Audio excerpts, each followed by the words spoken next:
1984 का ये मामला है। सिख फसादात में सरस्वती विहार में 2 सिखों के कत्ल करने का ये मामला है, जिसमें सज्जन कुमार को उम्र कैद की सजा सुना दी गई है।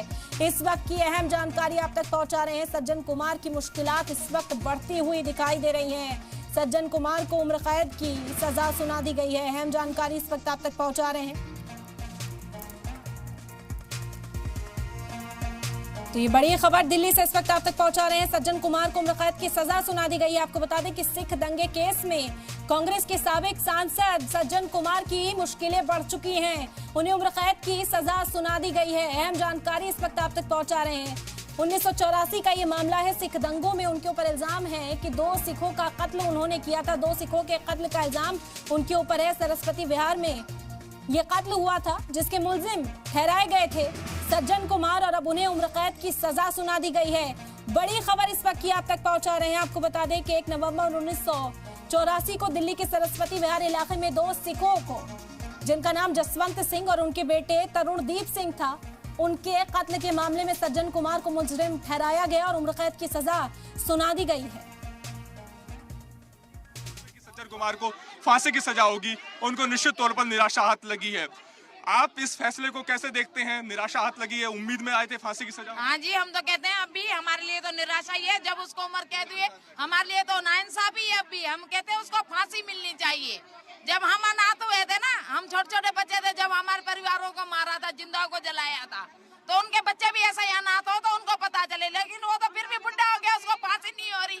हम देख सकते हैं कि सारे लोग बैनर लेकर के आए थे कि सज्जन कुमार को फांसी दो, और लेकिन सारे जो याचिकाकर्ता हैं यहाँ पर इस मामले में जो दंगा पीड़ित हैं, वो फांसी की सजा की मांग के साथ आए थे।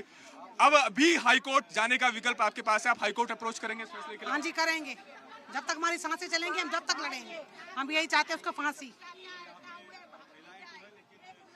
पूरा खानदान हमारा गया, पूरा खानदान गया है हमारा। उम्र क्या होगी आपकी? मेरी 70 साल की उम्र हो गई है। लड़ते लड़ते इतने दिन हो गए, हमारा कोई इंसाफ ही नहीं दिया। सज्जन कुमार को फांसी दो, जब हमारी आत्मा ठंडी होगी। हमारी आत्मा अब तक ठंडी नहीं हुई है। चाहे हम मर जाएंगे ना, फिर भी हमारी ठंडी आत्मा नहीं होगी। हमारे बच्चे गए, छोटे कुंवारे लड़के शादी होते, सारे एक ही जगह थे। सारे बंदे 8 बंदे एक घर में पड़े थे। जब बंदे पड़े थे, सज्जन कुमार खुद पकड़ के, मेरे भाई ने देखा कि सज्जन कुमार ले आया है, हमारे हाथों से जलाया है। तो हमारे को पेट्रोल डाल के जलाया उन्होंने। बच्चे बाल नहीं कटवा रहे थे, उसके जूड़ों में पकड़ के खींच के पेट्रोल डाल के आग लगा दी। और बच्चे हमारे अभी विधवाई भी अभी शादी हुई थी, उनको विधवा कर दिया। छोटे छोटे बच्चों को मार दिया, छोटे छोटे बच्चों को बाप छीन लिया।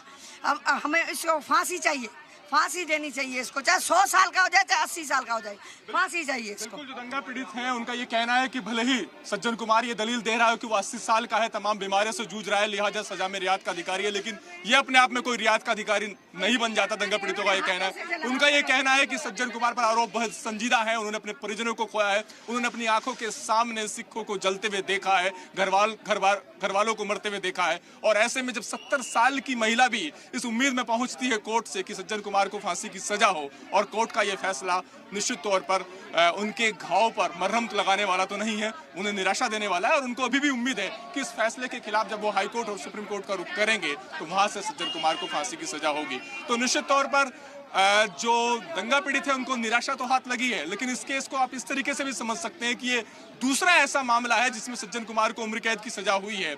अन्यथा 2015 तक ये केस एक तरीके से खत्म कर दिया गया था। 2015 में एसआईटी बनती है, वो इस केस को रीओपन करती है, फिर से पीड़ित का बयान दर्ज होता है, और पीड़ित का बयान दर्ज होने के बाद जब इस मामले में आगे जांच बढ़ती है और ट्रायल चलता है, तब कोर्ट चार्जेस फ्रेम करता है और उसके बाद कोर्ट सज्जन कुमार को दोषी करार देता है और आज फैसला आता है।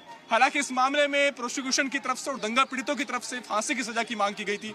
उनका ये कहना था कि ये मामला अरेस्ट ऑफ एयर की कैटेगरी में आता है। पुलिस की तरफ से कहा गया कि ये केस निर्भया केस से भी कहीं ज्यादा संजीदा है।